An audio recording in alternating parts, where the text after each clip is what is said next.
E eu quero falar com você nesses minutos que eu tenho, e o tema da mensagem é o encontro com o milagre. Quantos precisam de milagre aqui? Levanta a mão aí, diga amém. Eu estava falando hoje de manhã no nosso culto cedo, que essa é uma verdade absoluta. Todos nós precisamos de milagre. Vai ter momentos da sua vida que você vai precisar de milagre financeiro, dinheiro. Vai ter outros momentos que talvez a sua vida financeira está estável, está boa. Aleluia, recebe aí, irmão, aleluia. Mas talvez o seu problema vai ser o quê? Saúde, enfermidade. Outras pessoas estão sofrendo no casamento destruído, precisa de um milagre. Outras pessoas às vezes sofrem com um problema com os filhos, milagre. E a grande verdade é que a nossa história com Deus é uma história de milagres, onde o Senhor vai liberando favor sobre a nossa vida. Então, de alguma maneira ou outra, eu acredito que todos nós aqui estamos precisando de uma intervenção divina em alguma área das nossas vidas. Como eu falei aqui na palavra da oferta, esse ano tem sido um ano para mim muito desafiador como pastor, para mim, para a liderança da igreja. Por quê? Porque a gente está investindo pesado nessa construção e a gente não tem o dinheiro. Então a gente tem feito pela fé, aleluia. Então a gente tem visto milagres, né? Inclusive estou precisando de milagre, tenho clamado a Deus por isso. Mas essa palavra, o primeiro que recebe ela sou eu. Eu creio que o meu milagre está disponível para mim hoje. E o milagre está disponível para você também. E eu quero então pegar um dos milagres de Jesus descritos na Bíblia e quero compartilhar alguns princípios com você. Quantos querem ouvir a palavra, diga aleluia. Fala para o seu irmão que está do seu lado, fala, o Espírito Santo quer falar com você. Fala, e ativar a sua fé para você receber milagre. Amém? Então coloca para nós aí, você vai me acompanhar aqui, eu coloquei os textos do PowerPoint, tá? Você vai me acompanhar aqui. João, capítulo 9, verso 1 até o 7. Diz assim: caminhando Jesus, viu um homem cego de nascença, e os seus discípulos perguntaram: mestre, quem pecou, este ou seus pais, para que ele nascesse cego? Respondeu Jesus: nem ele pecou, nem os seus pais, mas foi para que se manifestem nele as obras de Deus. É necessário que façamos as obras daquele que me enviou, enquanto é dia. A noite vem quando ninguém pode trabalhar. Enquanto eu estou no mundo, eu sou a luz do mundo. Dito isso, ele cuspiu na terra, tendo feito lodo com a saliva, aplicou nos olhos do cego, dizendo-lhe: vai e lava-te no tanque de Siloé, que quer dizer enviado. E ele foi, lavou-se e voltou vendo. Aleluia. Chorar com você, feche seus olhos. Pai, no nome de Jesus eu te peço que nesse momento onde a tua palavra vai ser liberada, a fé possa ser ativada no nosso espírito, porque tudo é possível para aquele que crê. Porém a Bíblia diz que a fé vem pelo ouvir e ouvir a palavra de Cristo. Então nós queremos ouvir a tua palavra para receber fé, para poder desfrutar dos milagres, no nome de Jesus. Dá para mim, Senhor, palavras espirituais que possam traduzir as verdades do teu Espírito, e que possamos sair daqui hoje abençoados, em nome de Jesus. Amém. Amém, irmãos? Veja, esse aqui, irmãos, é apenas um dos milagres descritos na Bíblia, e acredite em mim, é um baita de um milagre, porque a Bíblia diz que esse rapaz, ele era cego de nascença. Ele não nasceu vendo e depois perdeu a visão, mas o texto diz que ele nasceu cego. O que faz do milagre ser um milagre poderoso demais. Por quê? Porque quando Jesus opera o milagre, Jesus refez tudo no olho dele. O globo ocular, as córneas, tudo. Esse é o Deus que nós servimos. E esse é o Deus que quer operar um milagre na sua vida também. E esse texto, irmãos, ele é muito importante porque ele vai mostrar para nós que na maioria das vezes nós encontramos pessoas correndo atrás do milagre. Quando você vai ler os milagres na Bíblia, você vai ver as pessoas indo atrás do milagre. Mas esse texto nos revela o dia em que o milagre foi ao encontro da pessoa. Isso aqui é extraordinário, Por isso hoje eu gostaria de falar sobre esse tema, o encontro com o milagre. Talvez você veio da sua casa aqui para o culto, talvez só para mais um culto. Ou talvez você veio da sua casa para o culto só para buscar o seu filho. Mas eu quero dizer para você que o milagre veio para te encontrar aqui hoje. Creia nessa palavra. Tem milagre disponível para nós, irmãos. Então, o que podemos aprender com essa história? Primeiro princípio, coloca para nós aí. O encontro com o milagre acontece porque Jesus nunca está parado. Diga comigo, o Senhor Jesus nunca está parado. Veja, irmãos, todo o evangelho, nós sempre vamos ver Jesus o quê? Em movimento, o Senhor Jesus caminhando. De cidade em cidade, Jesus sempre caminhando. Na maioria das vezes, Jesus, irmãos, é quem ia até as pessoas. E por onde Jesus passava, deixava um histórico de bênção, de milagre, de cura, de libertação, de ressurreição. E por isso o texto começa dizendo, como é que o texto que eu li com os irmãos começa dizendo? Caminhando Jesus, ou seja, Jesus estava em movimento. O Senhor está se movimentando entre nós hoje, irmãos. Aonde tem 2 ou 3 reunidos no nome do Senhor, ali Ele está no meio. Você pode perceber que na Bíblia, Jesus sempre está no meio. Sempre no meio. Onde tem 2 ou 3, o Senhor está no meio. A Bíblia diz que o Senhor Jesus morreu no meio de 2 ladrões. Olha que bênção. Ele está sempre no meio do mover, no meio do culto, no meio do discipulado. E Ele está aqui no nosso meio hoje, irmãos. A Bíblia diz então que caminhando Jesus, Ele estava em movimento, Ele estava caminhando, Ele viu um homem cego de nascença. Veja, a primeira coisa que esse texto nos revela é que Jesus, Ele vê. Ele vê. Irmãos, um dos maiores dramas dos homens é pensar que Deus, Ele é tão grande. E quem somos nós diante de um Deus que tem tanta coisa para resolver? Quem somos nós? Quem sou eu na fila do pão, né, pastor? Para achar que Deus está olhando para mim. Você sabe, o nosso Deus, Ele tem alguns atributos da divindade. Ele é onipotente, Ele é onisciente, Ele é onipresente, Ele está em todo lugar e Ele sabe de todas as coisas. Ele sabe dos problemas que você está enfrentando. Do mesmo jeito que Ele estava aqui caminhando e Ele viu, a Bíblia diz que Ele viu aquele homem cego de nascença. As pessoas, os homens apenas viam ali um cego. E naquele tempo, então, havia um costume, uma tradição, né, que era daquele tempo, que as pessoas que nasciam com deficiências físicas, né, o cego, o coxo, eles ficavam na beira do caminho, pedindo esmola. Provavelmente esse homem aqui era cego de nascença, estava lá na beira do caminho pedindo esmola. Os homens, as pessoas viam apenas um cego, mas Jesus viu ali um homem. A imagem é semelhança do Criador, porque foi assim que Ele nos criou, amém, irmãos? É sempre assim, as pessoas nos veem e nos rotulam às vezes pelos nossos defeitos, pelas nossas falhas, debilidades, pecados, mas Jesus olhou para nós com um olhar de compaixão. Jesus olhou para esse homem com um olhar de compaixão. Quando aquele leproso chega diante de Jesus, quando ele desce do sermão da montanha e diz assim para Jesus: mestre, se o Senhor quiser, o Senhor pode me purificar? O Senhor diz: eu quero, o Senhor quer abençoar você hoje também, o Senhor quer liberar milagre na sua vida também, porque Jesus não muda, Ele é o mesmo. Então, que homem que ele viu, irmãos? A Bíblia diz que Deus viu, que homem? O homem que foi feito à imagem e semelhança do Criador. Nós às vezes ficamos olhando para as pessoas e olhando defeitos, debilidades, mas Deus não.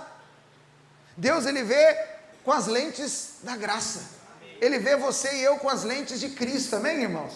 Veja, todos os dias quando você dorme, quando você se levanta, os olhos do Senhor estão sobre você.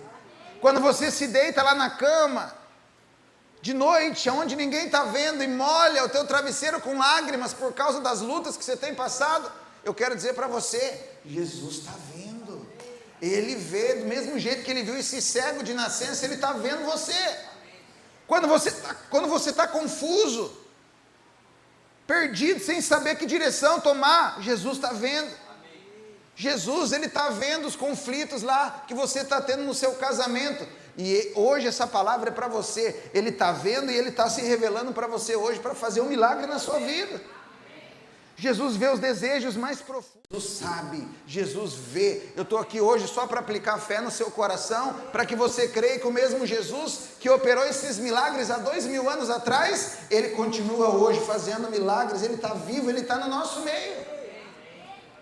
Não existe, irmãos, ninguém em nenhuma situação que passe desapercebida aos olhos do Senhor, porque Ele é Deus. Ele sabe de tudo. Jesus nunca está parado, irmãos. Esse é o primeiro tópico que eu estou falando para você. O Senhor está sempre em movimento, se movimentando. Ele está sempre caminhando na direção de alguém. E hoje Ele está caminhando na sua direção, porque o milagre de Deus vem encontrar com você hoje aqui. Veja, Ele viu aquele homem que era cego, nunca tinha enxergado, não conhecia a beleza das flores, nunca tinha visto as cores do arco-íris, o sorriso de uma criança. Ele era cego de nascença, mas a Bíblia diz que o Senhor Jesus viu. Muitos pensam que Jesus só vê pessoas especiais. Tem gente que acha que o Senhor só vê quando você é especial, ou quando você clama muito e faz votos. Eu quero dizer para você que não. O Senhor vê todos, mesmo nas suas fraquezas e debilidades, Ele está vendo. Você sabe, irmãos, tem mais de 8 bilhões de pessoas vivendo nesse planeta, e o Senhor conhece cada uma delas. Ele sabe, Ele conhece. E sabe por que esse milagre, irmãos, esse milagre aqui é um sinal do Evangelho para nós. Mas sabe por que esse milagre é um sinal? Porque esse texto é o retrato, presta atenção, esse texto é o retrato da trajetória do Senhor Jesus, vindo a um mundo que estava em trevas. Esse cego aqui aponta para o mundo, para nós, sem Cristo, que estávamos em trevas. E aí Jesus então vem, e como é que Jesus se apresenta? Ele se apresenta dizendo: eu sou a luz do mundo. Por isso esse milagre é um retrato do Evangelho para mim e para você. Um dia o Senhor deixou a sua glória e veio se manifestar a sua luz aqui nesse mundo de trevas. Olha o que diz Isaías 9:2, coloca para nós esse texto. O povo que andava em trevas viu grande luz, e os que viviam na região da sombra da morte, resplandeceu-lhes a luz. Veja, irmãos, Isaías aqui estava profetizando a vinda do Messias, do Jesus, que é a luz do mundo. Jesus abriu mão da glória, caminhou na minha e na sua direção e nos encontrou.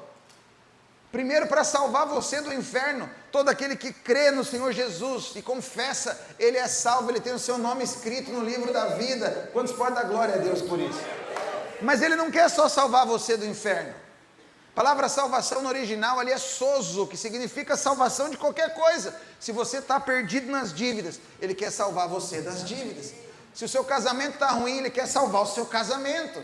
Ele é o nosso Salvador. Jesus, Yeshua, significa Salvador. Ele quer salvar você do inferno e de qualquer outra coisa. Aquele cego de nascença, ele aponta para mim e para você, porque, irmãos, a mais terrível cegueira que existe, irmãos, pior cegueira que existe, é a cegueira espiritual. E essa é a condição de todo homem que ainda não experimentou o novo nascimento. Olha o que diz 2 Coríntios 4:4, coloca para nós. Nos quais o Deus deste século cegou o entendimento dos incrédulos, para que lhes não resplandeça a luz do Evangelho da glória de Cristo, o qual é a imagem de Deus. A pior cegueira que existe é a cegueira espiritual. Eu gosto muito também daquela outra cura de Jesus, do outro cego, Bartimeu.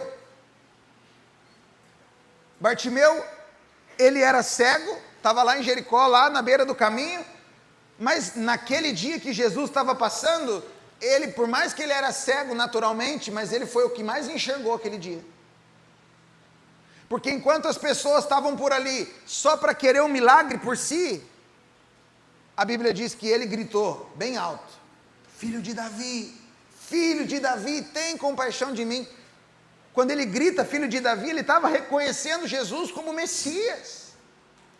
Ou seja, ele estava vendo mais do que todos os outros. Mas ele não era cego? Sim, ele era cego naturalmente, mas ele estava vendo mais do que aqueles que enxergavam.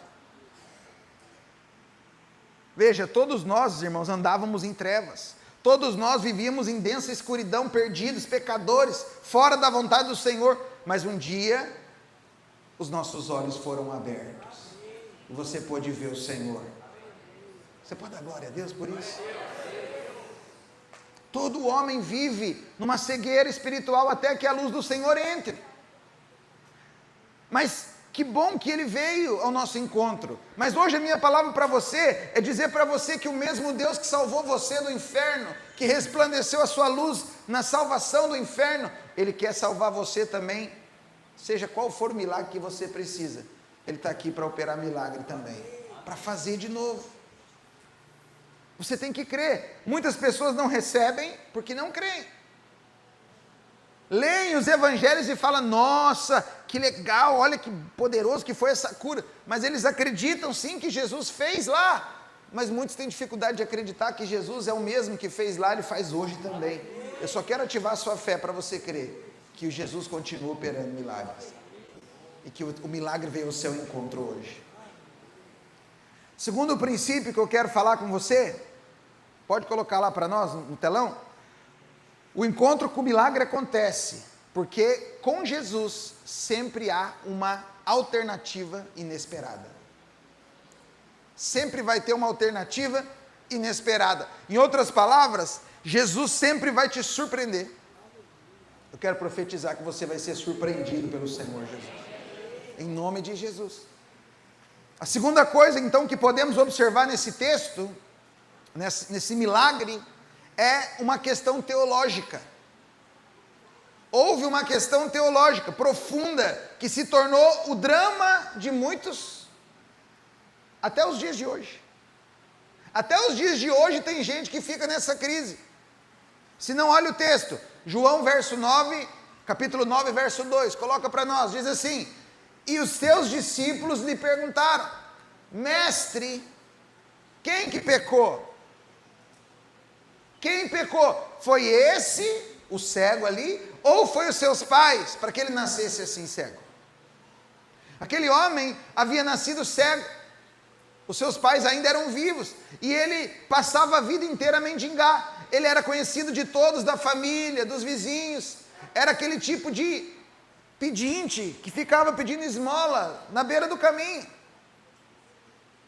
E aí quando Jesus então vai até ele, os discípulos falam, Senhor, quem que é o culpado dele ter nascido cego assim? Quem que pecou? Foi ele que pecou? Ou foi os seus pais? Veja, irmãos, nós muitas vezes agimos assim também diante dos problemas. Nós achamos que para resolver o problema temos que achar o culpado. Temos que achar o culpado para poder resolver o problema. Mas o que precisamos saber, irmãos, é que é quem pode resolver o problema. Você sabe, você tem que parar de querer achar culpado. E você tem que ter a fé para buscar aquele que pode resolver o seu problema.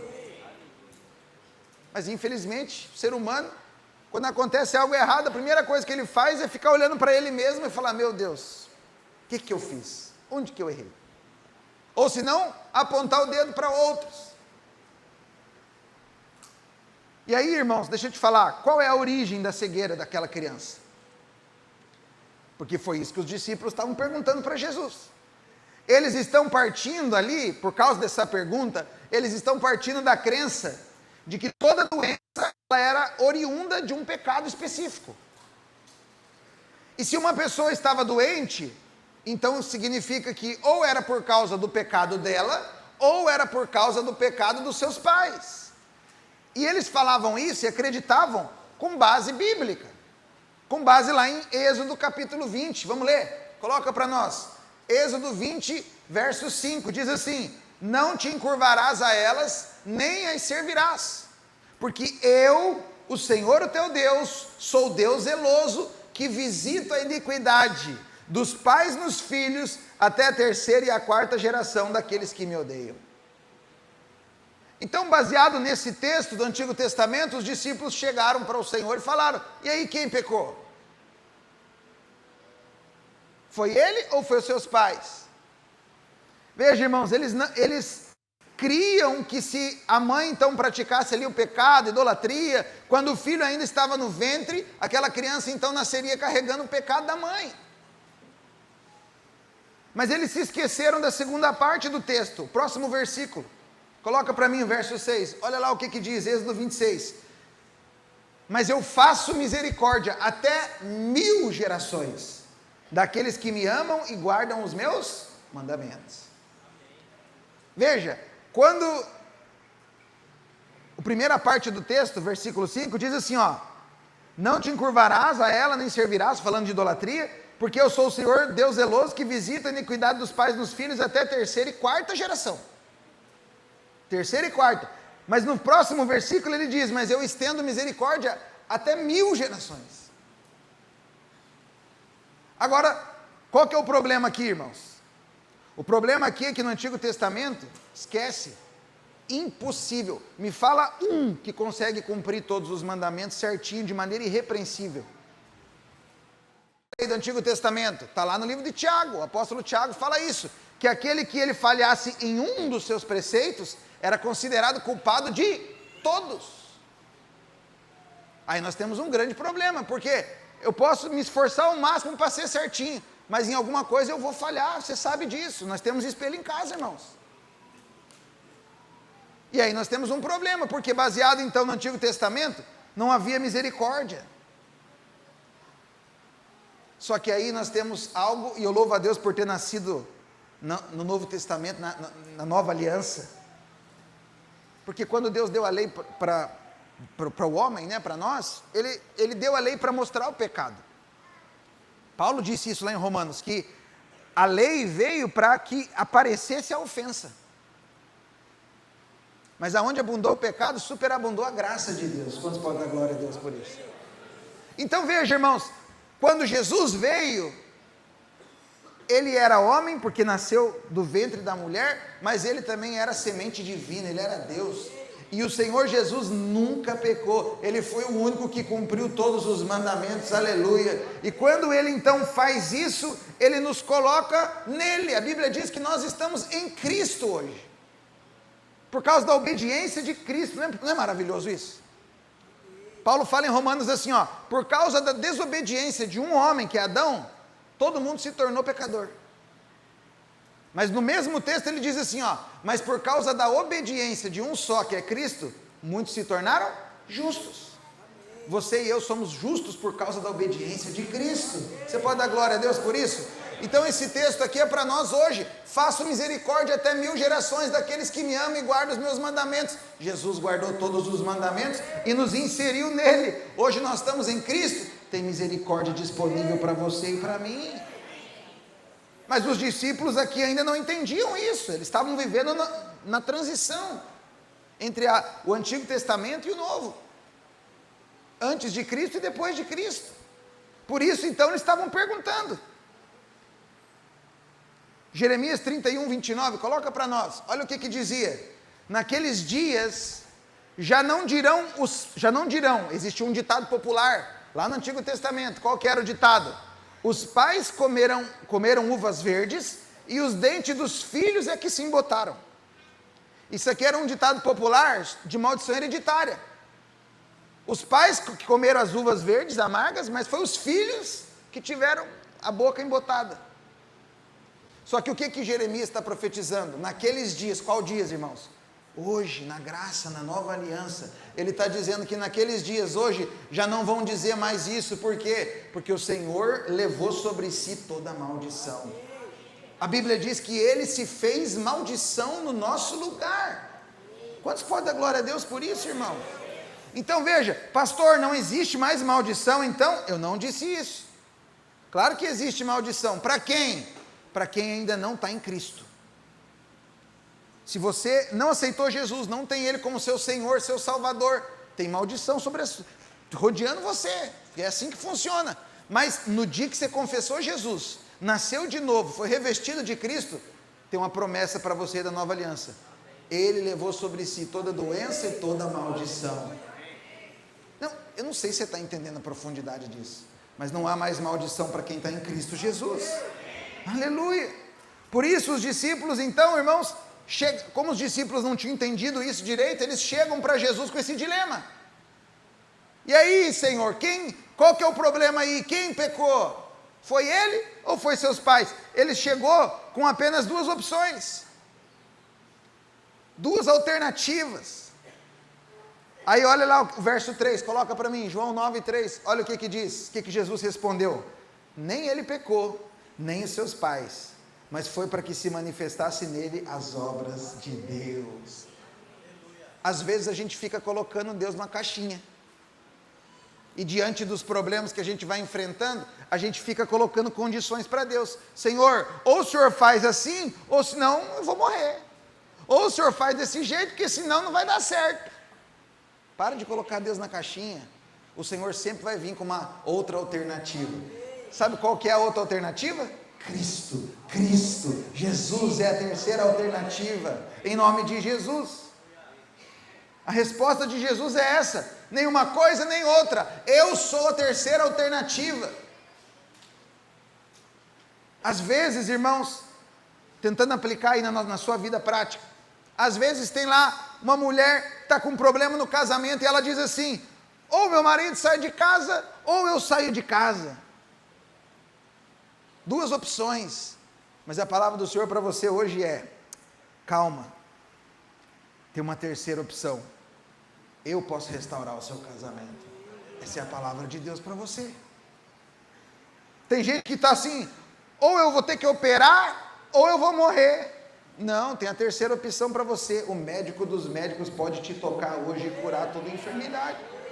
Ou meu filho vai ser preso, ou ele vai morrer. Não, tem a terceira opção. Jesus vai libertar ele, vai restaurar ele, vai trazer ele para casa. É isso que eu quero colocar no seu coração hoje.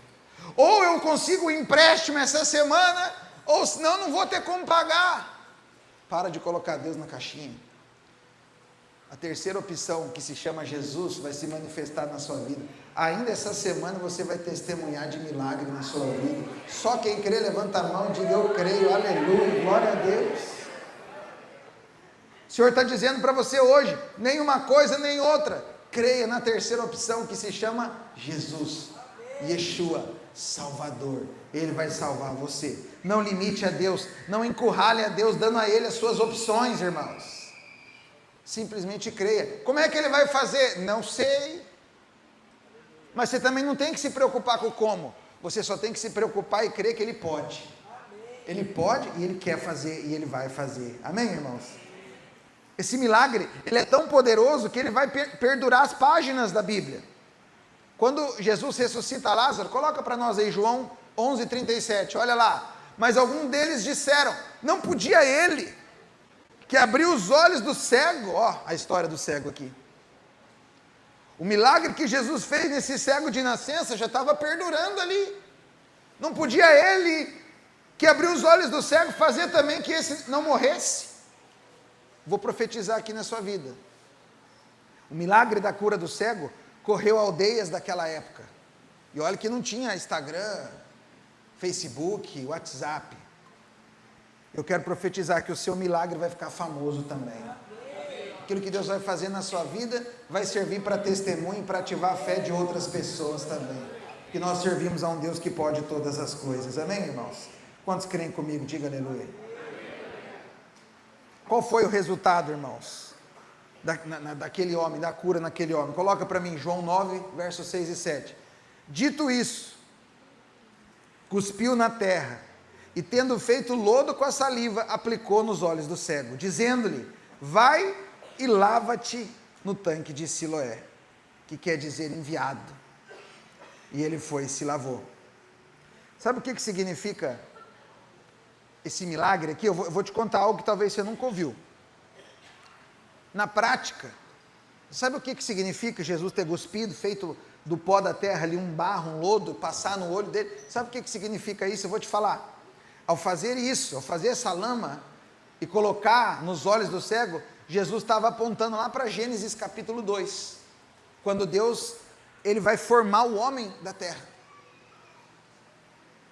aonde está dito assim que do pó da terra Deus fez o homem, soprou nele o espírito da vida. Então Jesus, ele reencena o ato da criação naquele momento, porque ele precisava recriar o globo ocular, ele precisava recriar não, né, porque ele nasceu sem, na verdade Jesus precisava criar as córneas e todo o sistema que existe nos nossos olhos. Meu Deus, irmãos, eu quero dizer para você, não há impossível para o nosso Deus, não há, para de limitar Deus. Meu tempo está indo, eu vou para o último tópico aqui, porque as crianças devem estar chegando. Quando o encontro com o milagre acontece, coloca para nós, a sua vida jamais vai ser a mesma. Você crê nisso, amém?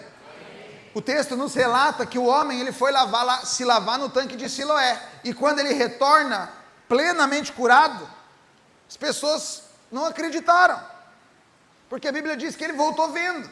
Então o milagre do cego de nascença vai deixar algumas lições importantíssimas para a gente aqui. Primeiro, coloca para nós ali, o milagre gera uma transformação que nos deixa irreconhecíveis.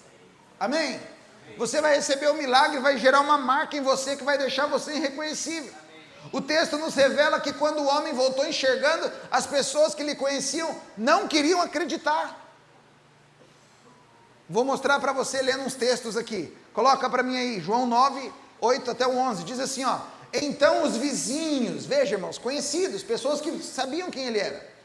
Os vizinhos e os que dantes conheciam de vista como mendigo, perguntavam, não é esse o que estava sentado pedindo esmola? Uns diziam, é ele. Outros diziam assim, não, mas se parece com ele. Ele mesmo, porém, dizia, sou eu. Perguntando-lhe, pois, como te foram abertos os olhos. Perguntaram para ele, mas então como é que abriram os seus olhos? Como é que você foi curado? Respondeu ele, o homem chamado Jesus fez lodo, untou os meus olhos e me disse, vai ao tanque de Siloé e lava-te. Então eu fui, lavei e eu estou vendo. E disseram-lhe, pois, onde está ele? Jesus, né? E ele disse, não sei. O real de Deus na minha vida, na sua vida, irmãos, você vai voltar diferente. Você nunca vai sair de um milagre do mesmo jeito, você vai sair sempre diferente, amém, irmãos? Deus quer que as pessoas vejam em você um antes e um depois. Deus quer que as pessoas vejam em você antes do milagre e depois eles vão perceber que algo aconteceu na sua vida. Agora deixa eu te falar, não satisfeitos com a resposta daquele homem, pegaram ele pela mão e levaram ele para os fariseus. Vamos ler? Coloca para mim verso 13 e 14. Pegaram ele pelas mãos, eles não estavam acreditando, e falaram assim, ó, levaram pois aos fariseus o que dantes era cego. E era sábado o dia que Jesus fez o lodo e lhe abriu os olhos. Então os fariseus por sua vez lhe perguntaram, como chegar a ver? Ao que lhes respondeu, aplicou lodo nos meus olhos, e eu me lavei, e eu estou vendo. Veja, os amigos, conhecidos e vizinhos não botaram muita fé, levaram para os fariseus, agora ele conta para os fariseus também. A resposta do homem gerou uma celeuma entre os fariseus, porque um grupo dizia que Jesus não era Deus, porque ele quebrou o sábado, ele curou no sábado, como assim? Não pode. Mas outro grupo dizia que ele também não podia ser pecador, porque se ele fosse pecador, jamais ele conseguiria abrir os olhos de um cego. Então houve uma celeuma. Aí mandaram chamar quem? Os pais do ex-cego, que agora não é cego mais, agora é um ex-cego, aleluia. Coloca o texto para nós, verso 18 até o 21. Não acreditaram os judeus que ele fora cego, e que agora via, enquanto não lhe mandaram chamar os pais, e os interrogaram. É esse o vosso filho de quem dizeis que nasceu cego? Como, pois, ele vê agora? Então os pais responderam, sabemos que esse é o nosso filho, e que ele nasceu cego, mas não sabemos como que ele vê agora, ou quem lhe abriu os olhos, também não sabemos, mas perguntai a ele, idade ele tem, e ele falará por si mesmo. Veja, irmãos, mais uma vez eles não acreditam nos pais do homem que acabara de ser curado, e eles voltaram para interrogar de novo o cego. Deixa eu profetizar na sua vida, quando o milagre acontecer vai ser tão poderoso que as pessoas não vão acreditar no ser. Eu estava falando para os irmãos aqui, ó, pensa comigo assim, ó, vamos dizer que você é alguém que tem uma vida comum, né, sofre ali para pagar as continhas e tal, e aí você ora para Deus, pedindo para Deus uma prosperidade, daí Deus te dá um negócio, Deus te dá uma estratégia, um negócio, e você começa a prosperar, só quem crê vai recebendo, dizendo aleluia. Aí você começa a prosperar financeiramente, aí você compra uma casa boa, lá na frente do mar, aí você compra um carro melhor, as pessoas começam a olhar e falar assim, mas como? Mas como que ele só pode estar mexendo com droga? Tem coisa errada aí, não é? Porque quando o milagre acontece, o negócio é tão poderoso que os incrédulos vão duvidar. Foi isso que aconteceu aqui. Os amigos e vizinhos não acreditaram, levaram para os fariseus não acreditaram, mandaram chamar os pais. Aí os pais falaram, eles também não acreditaram, foram interrogar de novo. Olha lá, coloca para mim verso 24. De novo eles foram interrogar. Então chamaram pela segunda vez o homem que fora cego e lhe disseram, dá glória a Deus, nós sabemos que esse homem é pecador. Eles falando de Jesus aqui. E ele retrucou, se é pecador eu não sei, uma coisa eu sei, eu era cego e agora eu vejo. Perguntou-lhe pois, o que te fez ele? Eles não estavam acreditando, irmãos. Como que ele te abriu os olhos? E ele lhes respondeu, eu já falei, e vocês não atendestes, por que vocês querem ouvir outra vez? Eu já falei. Você sabe, irmãos, infelizmente, o milagre sempre vai ser algo de uma maneira miraculosa que você não vai entender. Está comigo aí? E às vezes as pessoas elas vão questionar, porque elas vão perguntar para você, mas como que isso aconteceu? Tem que ter um segredo, tem que ter algo, tem que ter um segredo por trás. Não, milagre não tem segredo, simplesmente o Senhor vem e faz. E é assim que vai acontecer na sua vida, amém, irmãos? Mas você tem que se preparar, porque muitas pessoas não vão acreditar. Mas aí você tem que ser que nem o cego, o ex-cego, né? Aleluia. Olha, não sei se era pecador, não sei, mas eu só sei de uma coisa, eu era cego, e agora eu vejo, aleluia. Próximo, o milagre nos dá a revelação de quem é Jesus. Esse milagre dá a revelação de quem é Jesus. O texto vai nos mostrar que Deus não apenas abriu os olhos físicos do homem, mas também deu uma visão espiritual para ele. Primeiro, passa lá para mim, ele diz que Jesus é apenas um homem. Olha lá, perguntaram-lhe pois como foram abertos os olhos, respondeu ele, o homem chamado Jesus fez, veja, o homem chamado Jesus. Primeiro, foi gradual a revelação, primeiro ele viu Jesus só o homem. Segundo, ele entende que Jesus é profeta. Os irmãos do louvor, se quiser subir, pode subir, fazendo um favor. Olha para cá. Segundo, ele entende que Jesus é profeta. Coloca para mim verso 17. Pode passar. De novo perguntaram o cego, que diz a respeito dele, visto que te abriu os olhos? E ele falou o quê? Que ele é profeta. Primeiro ele viu no Senhor homem. Depois perguntaram de novo, não, ele é profeta. Mas depois ele entende que Jesus é um homem, mas ele também é de Deus, ele é Deus. Coloca para mim verso 32, 33. Desde que há mundo, jamais se ouviu que alguém tenha aberto os olhos a um cego de nascença. Se esse homem não fosse de Deus, nada poderia ter feito. Opa, agora ele fala que ele era homem, porque Jesus era homem mesmo, mas ele também está reconhecendo que ele era Deus. O homem Deus, ele desceu do céu, morreu por nós, ressuscitou, e ele está vivo, ele está aqui para operar milagre na nossa vida. E por último, seus olhos são abertos e ele percebe que Jesus é o próprio Deus. Olha o que diz verso 35. Ouvindo Jesus que o tinha expulsado, encontrando, lhe perguntou, crês tu no Filho do Homem? E ele disse, quem é, Senhor, para que eu nele creia? E Jesus lhe disse, você já o tens visto, é o que fala contigo. Então afirmou ele, eu creio, Senhor. E o adorou. Esse homem era judeu, você sabe, nenhum judeu iria se prostrar diante de um outro homem se não entendesse que aquele homem era Deus. A Bíblia diz que ele creu e se prostrou e o adorou. Veja, irmãos, por fim, o último tópico aqui, o milagre gera em nós um testemunho. Eu vou falar isso para você aqui para encerrar. Você pode se colocar de pé agora, em nome de Jesus? Se coloca de pé. Olha aqui para mim, só não disperse.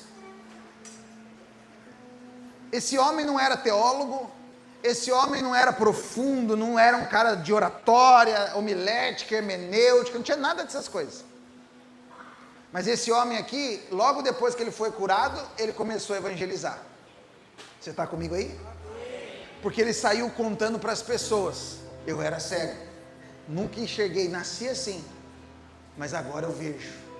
Mas como? Mas como? E ele contava, ele falava: olha, ele apareceu para mim, ele me enxergou, chegou em mim, tirou todo o peso que eu tinha, porque eu achava que eu nasci assim porque eu era pecador, ou por causa do meu pai e da minha mãe. Ele disse que não, que eu nasci assim porque era para manifestar a glória de Deus. Então ele fez o lodo, passou nos meus olhos, mandou me lavar no tanque de Siloé, que significa enviado. Isso aqui também é profético, sabe por quê? Porque Jesus foi enviado do céu para a terra, para dar para nós a salvação e qualquer outro milagre que você precisa. Minha pergunta para você hoje: qual é o milagre que você está precisando? Não precisa falar para mim não, nem para ninguém, mas você tem que falar com o Senhor. Nós vamos cantar essa canção. Enquanto a gente canta essa canção, eu queria que onde você está, no seu lugar, você vai falar com Jesus hoje. Para de achar que Ele não vê você, para de achar que Ele não está te enxergando. Ele te enxerga e Ele conhece todas as suas dificuldades. Ele quer operar um milagre em você hoje. É cura que você precisa? Então você vai receber a sua cura hoje pela fé. É no casamento, é financeiro, é com os filhos, não importa onde que é, nem o que seja, não há impossível para Deus. Você crê nisso?